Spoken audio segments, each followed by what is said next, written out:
Good morning from Panhandle Outdoors, America's only daily outdoor TV show. Your source for fishing, hunting, and information for folks who enjoy the great outdoors. Now sit back, relax. It's Panhandle Outdoors. Good morning, folks. Welcome to Panhandle Outdoors. I'm Winston Chester. I'm glad you're here this morning. Got a good show lined up. But first, let's take a look at our weather, brought to us by Gulf Coast Air Conditioning, Drew Pollard, and his hard-working crew taking care of our everyday comfort needs. High today, 92, low 81. Of course, the water temperature in the pier right now is 90, almost 91 degrees. So that's something. The big news, of course, is the storm. We call it the storm. And we all been there, done that. Well, let me go and finish this, then I want to talk about the storm. Okay, our river readings brought to us by Panama City Coca-Cola. Looking at the Apalachicola, Bluntstown, and even 4 foot. It's been just straight line, even for the last couple of days. And the next couple of days looks that way. Choctaw Caryville, 1.4. Got a little bit of bump coming up to it. We're getting some rain, so that'll be important on those readings right there. Tide chart brought to us by Kent Forest Lawn. Great tide today, folks. It's going to be high this morning about 9:15, and then it's going to start going out to about 7:40 tonight. Strong tide. Marine forecast in this area be coming out of the east about 10 to 12, and it'll be increasing. And we all know the storyline about what's going to happen. It all looks like we're going to hopefully dodge a bullet this time, and it's about time we dodged it. But I was thinking driving in this morning, look at the history of all of it all, and I know the last couple of days when here it gets in, it's coming this way, everybody makes a run on the big box stores, and you get all the water and everything just starts. And I always think about that. It's really we need to be prepared, but at our homes we need to have some stuff in there anyway for any kind of emergency. If it's going to last 3 or 4 or 5 days, so we're just going and just grabbing stuff and all. And I was comparing. I got to thinking also. Y'all just spare me. I just want to share this with you. It's on my heart. From Opal, when Opal hit, and when Michael hit, the long period of time. When Opal hit, it was a while before we got help coming in. I can remember about 3 or 4 days, I was already out cleaning up. About 3 or 4 days later, a Red Cross truck came into Southport. And he was very nice and all, but it was like the 4th day after the storm. But now, he said he's finally making his way to Southport. I said, I appreciate it. I said, we were okay, but he was very nice. But You're welcome.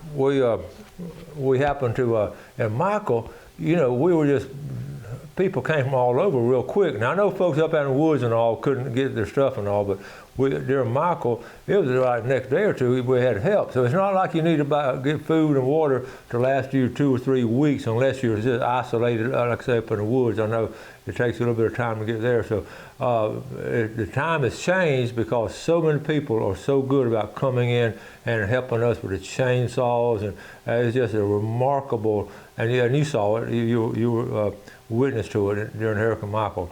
So it's not, a lot of times we just bend over backwards to help each other, which is wonderful. So that was on my heart this morning. I just want to share it. You don't have to make a big run and get 25 cases of water at a box store when you hear a storm may come this way. So be aware of that. Okay, let's take a break. We'll be right back.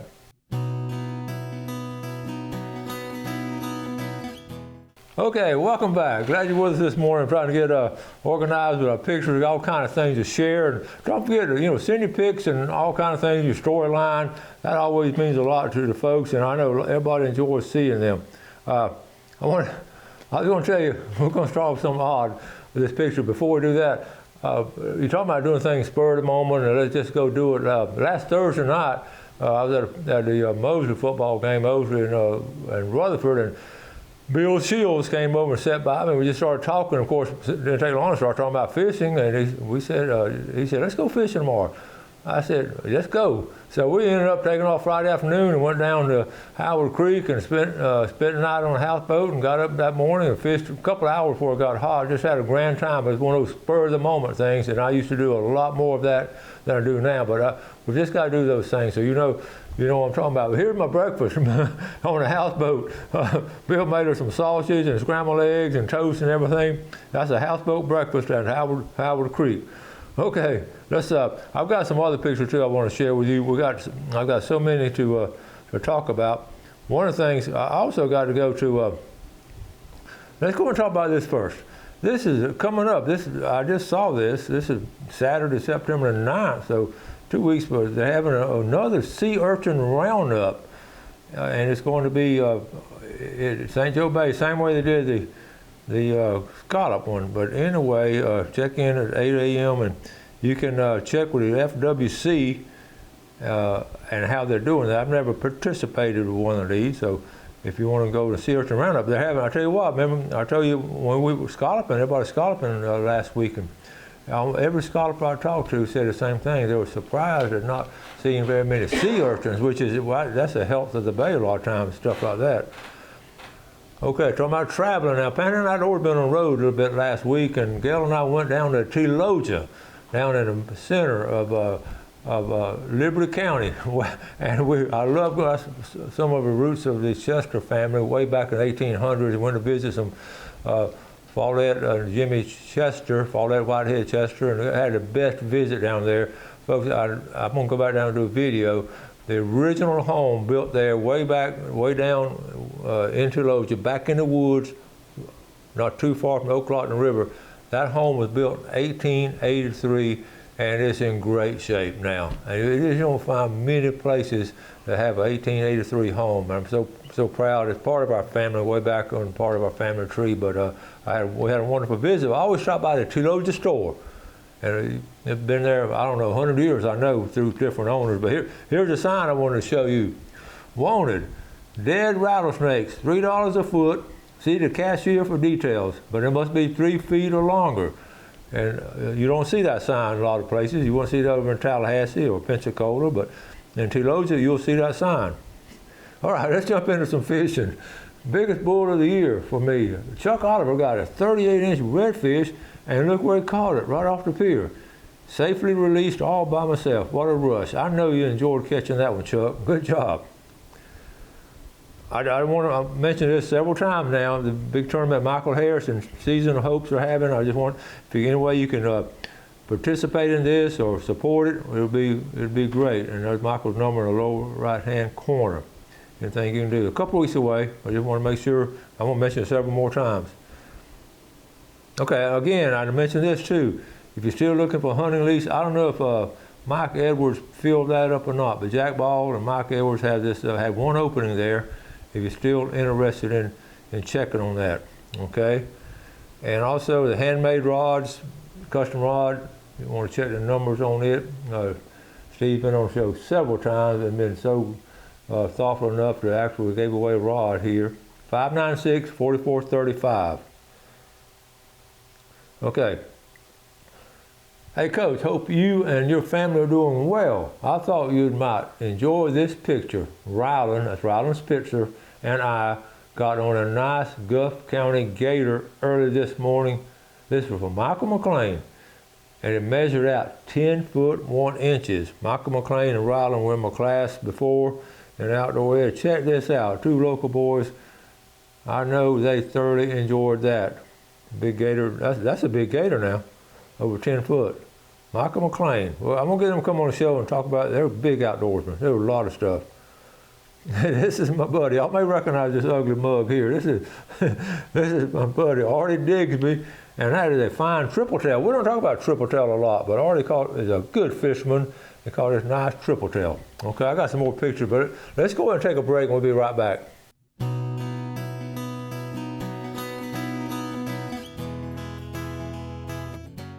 Okay, welcome back. You know how I like to find little clips and all online of just little 30-second, minute clips and all. I just think you'll find fascinating. I ran across this the other day.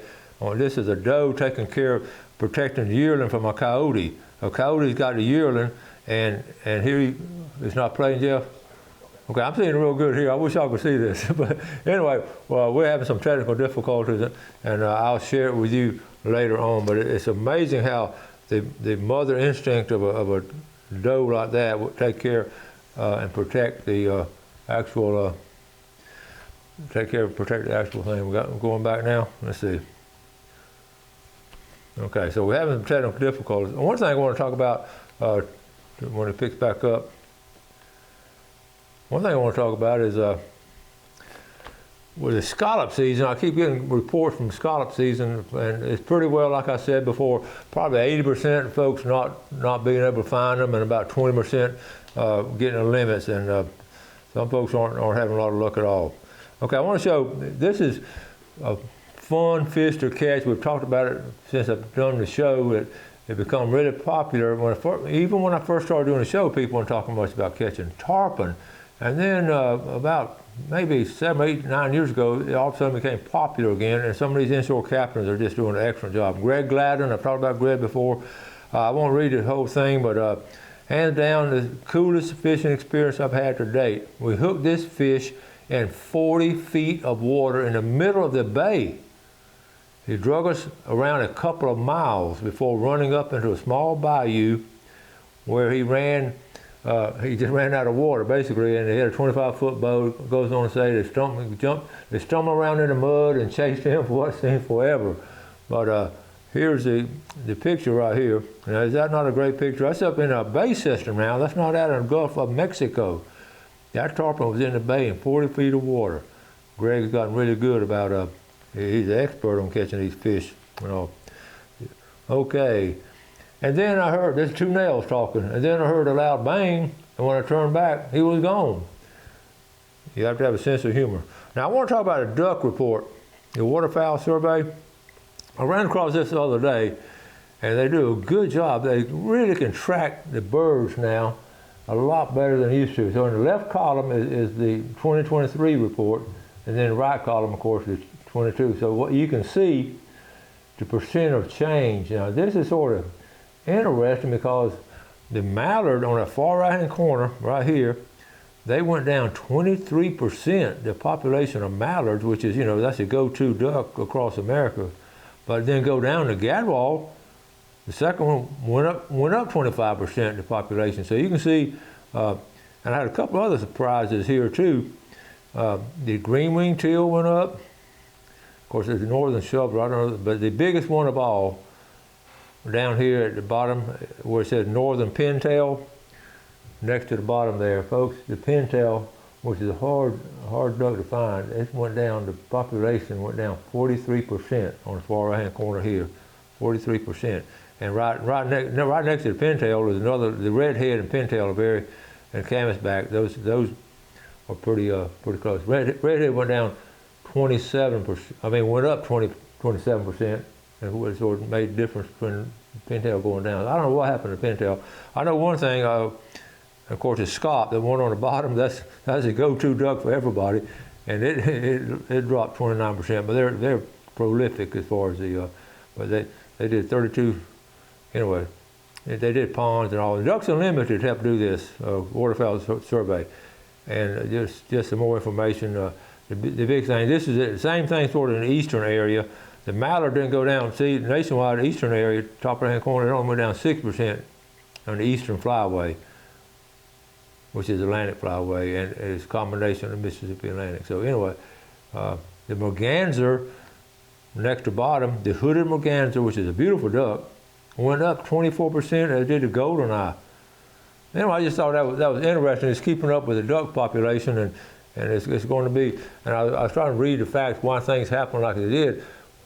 2 or 3 years ago, they had a severe drought in 2021 was a severe drought, and all the species went down because the breeding grounds up there didn't have a lot of area for them, and but they're making a pretty good comeback. So that's interesting. All right, let's take a break, and we'll be right back.